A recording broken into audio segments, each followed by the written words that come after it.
Bonjour, aujourd'hui on va cuisiner le fenouil en sauce. Alors dans un faitout ou une casserole qu'on peut pas rayer en fouettant, on va faire griller un steak, c'est-à-dire 100 grammes, un steak haché. Juste griller des deux côtés. Ici la recette est pour deux fenouils à peu près. Par contre pour la sauce, il faudra bien respecter les proportions.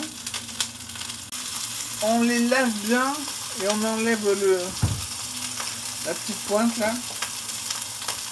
Ensuite, on va émincer le fenouil à l'éminceur le plus épais au robot. Une fois le steak bien grillé des deux côtés, on récupère l'huile pour une prochaine utilisation. Puis on met le fenouil émincé, de l'eau chaude du robinet. Pas besoin de laver la casserole. Par contre, on va juste gratter le fond pour qu'il n'y ait rien qui accroche. Puis on aplatit bien, histoire que tout soit recouvert d'eau. Une fois le fenouil croquant, on le met en vide dans une passoire et on refroidit avec un jet d'eau froide. Ensuite, on émince 100 g de carottes épluchées. On les fait cuire dans de l'eau jusqu'à ce qu'elles soient trop cuites, bien molles. Voilà, les carottes sont trop cuites.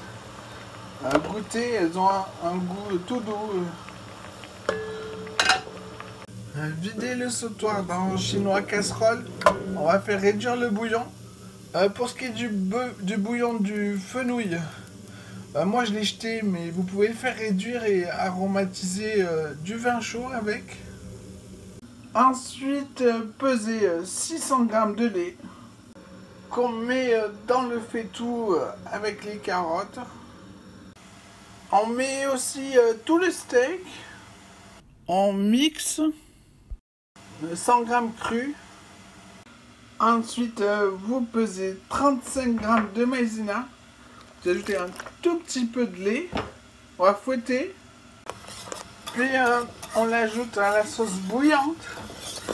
On fouette jusqu'à ce que ce soit homogène. On attend un peu que ça bout comme il faut. Voilà, là ça bout suffisamment. On peut éteindre le feu. On sale, on poivre, on mélange, on goûte et on recommence si nécessaire. On le débarrasse dans un petit plat.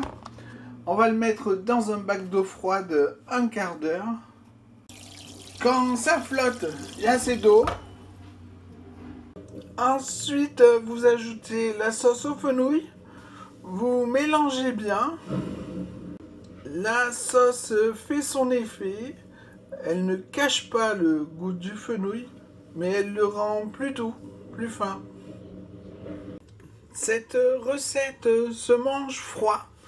Vous pouvez rajouter du maïs, de la salade verte. Et voilà, bon appétit!